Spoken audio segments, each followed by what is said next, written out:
I seek to learn and share with you my own journey and path of learning and understanding on the level I am. The interpretation and views are my own. The Prophet, on Crime and Punishment by Kahlil Gibran. Then one of the judges of the city stood forth and said, "Speak to us of crime and punishment." And he answered, saying, "It is when spirit goes wandering upon the wind, that you, alone and unguarded, commit a wrong unto others and therefore unto yourself. And for that wrong committed must you knock and wait a while unheeded at the gate of the blessed.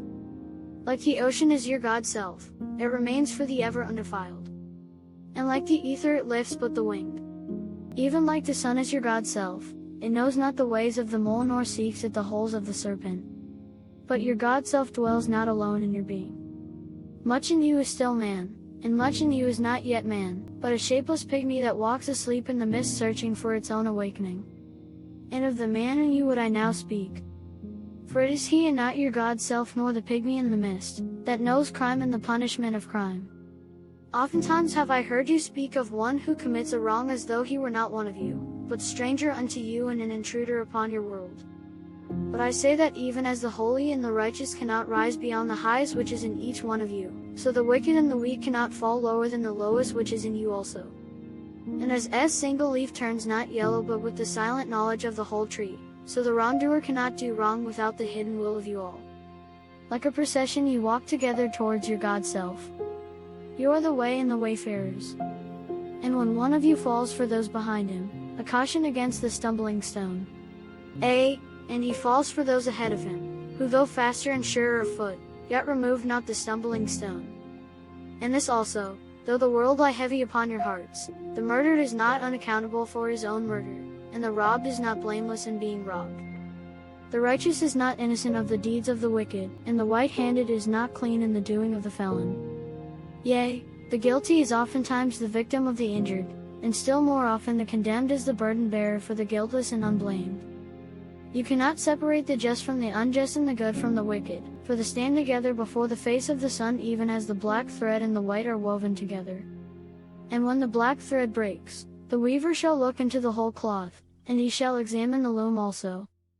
If any of you would bring to judgment the unfaithful wife, let him also weigh the heart of her husband in scales, and measure his soul with measurements. And let him who would lash the offender look unto the spirit of the offended. And if any of you would punish in the name of righteousness and lay the axe unto evil, let him see to its roots, and verily he will find the roots of the good and the bad, the fruitful and the fruitless, all entwined together in the silent heart of the earth. And you judges who would be just, what judgment pronounce you upon him who though honest in the flesh yet is a thief in spirit? What penalty lay you upon him who slays in the flesh yet is himself slain in the spirit? And how prosecute you him who in action is a deceiver and an oppressor, yet who also is aggrieved and outraged? And how shall you punish those whose remorse is already greater than their misdeeds? Is not remorse the justice which is administered by that very law which you fain serve? Yet you cannot lay remorse upon the innocent nor lift it from the heart of the guilty. Unbidden shall it call in the night, that men may wake and gaze upon themselves. And you who would understand justice, how shall you unless you look upon all deeds in the fullness of light? Only then shall you know that the erect and the fallen are but one man standing in twilight between the night of his pygmy self and the day of the God self, and that the cornerstone of the temple is not higher than the lowest stone in its foundation. This chapter, on crime and punishment, is among the most daring in the Prophet.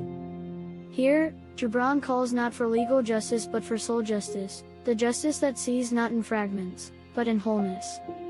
It is not a justice of condemnation, but of compassionate accountability. It is also a message for the times we're living through, where judgment is fast, and understanding rare. Let's walk through it together, through your personal path of reflection, and the eyes of a philosopher and psychologist. On crime and punishment, philosophical and psychological analysis. 1. It is when spirit goes wandering upon the wind, that you commit a wrong unto others and therefore unto yourself. Inner reflection, wrongdoing is not born of evil, but of disconnection. When I am not anchored in my truest self, my God self, I forget who I am, and in forgetting, I harm. Philosophical view, crime is not only a social act, it's a spiritual disorientation. The soul forgets its divinity and falls into forgetfulness. This evokes ancient teachings that links into amnesia of the soul.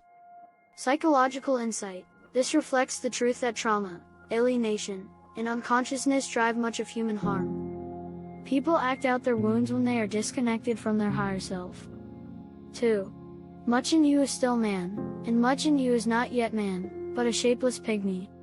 Truth. We are in transition, between who we are, who we were, and who we are becoming. The pygmy in the mist is that part of me still asleep, not yet aware of the harm it does, not yet awakened. Philosophically, Gibran suggests a layered self, the divine, God self, the evolving human, man, and the unconscious or instinctual, pygmy. Wrongdoing arises when we act from the pygmy self while unaware. Psychologically, this maps Jung's model of individuation. The shadow, the ego, and the self must all be integrated. Crime is not just a legal breach, but a failure of integration. 3. The wrongdoer cannot do wrong without the hidden will of you all. Insight. This is difficult to hold, but deeply true. No one sins in isolation. We live in a shared field. If one falls, it reflects something in the collective that allowed it or ignored it. Philosophers' view, this is collective responsibility. As a tree knows when a leaf withers, so must society own its complicity in all acts, by what it fosters, tolerates, or fails to love. Psychologically, systemic psychology shows us that no behavior is purely individual. Family systems, social environments, trauma cycles, they all shape wrongdoing. This isn't to excuse, but to understand. 4. The murdered is not unaccountable for his own murder. Brave receptivity. This line challenges the heart. But I hear it not as blame, but as a call to radical wholeness. Every event has roots on many levels. No act occurs in a vacuum. Philosophically, Gibran invokes karma and causality. Life is not linear, it is interwoven. He's not justifying harm but asking us to see beneath it, to the patterns we all unconsciously participate in. Psychologically, this suggests systems theory. Even victim and perpetrator may be caught in inherited cycles of violence, shame, and retribution. Healing requires looking at the field, not just the act.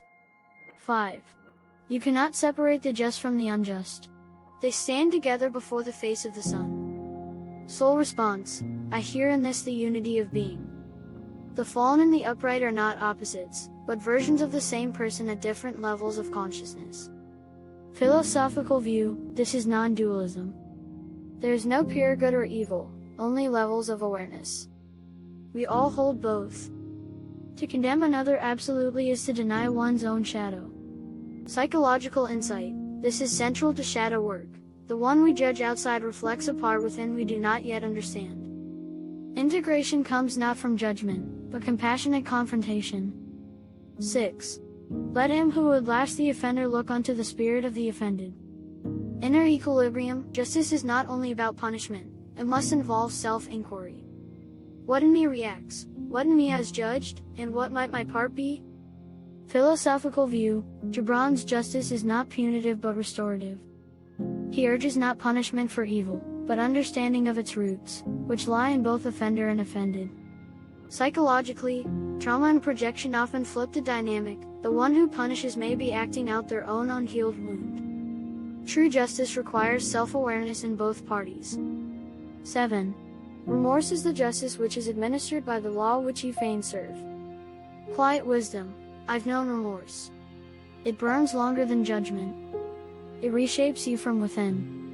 No gavel is louder than the conscience awakened. Philosophers' view, Gibran defines conscience as the deepest judge. True transformation doesn't come from external sentence, but internal reckoning. Psychologically, this is authentic guilt, the natural pain that arises when we violate our values. Unlike shame, remorse leads to repair, not paralysis. It is the soul's justice. 8. The erect and the fallen are but one man standing in twilight. Realization, we are all on the path, stumbling between light and shadow. No one is only fallen. No one is only upright. We are all walking each other home. Philosophically, Gibran evokes a universal human condition. We are transitional beings, on the edge of ignorance and divinity. There is no pure category, only evolving souls. Psychologically, this supports the principle of non-pathologizing the other. Even in crime, there is story. Even in judgment, there is projection. Compassion does not mean condoning, but it does mean seeing fully. Summary: Gibran's justice theme. Gibran's wisdom. Wrongdoing is spiritual sleep. Crime arises when one is cut off from the God self. No deed is isolated. Harm is woven into the fabric of collective consciousness. Victim and perpetrator are one. Cycles of harm reflect deeper relational and societal imbalances. Judging requires humility. To judge is to look into the whole cloth, not the broken thread. Remorse is sacred justice. Conscience is the deepest teacher of responsibility. True justice is integrative. It holds both light and shadow in one compassionate vision. Final reflection: justice in Gibran's world is not a sword, but a mirror. He teaches that we cannot cut out crime without cutting into ourselves. True justice comes from self-awareness, compassion, and shared accountability. The erect and the fallen are one man, and that man is all of us. Perhaps your greatest strength is your capacity to stand in both your light and your shadow, and help others do the same. Thank you for sharing in my journey.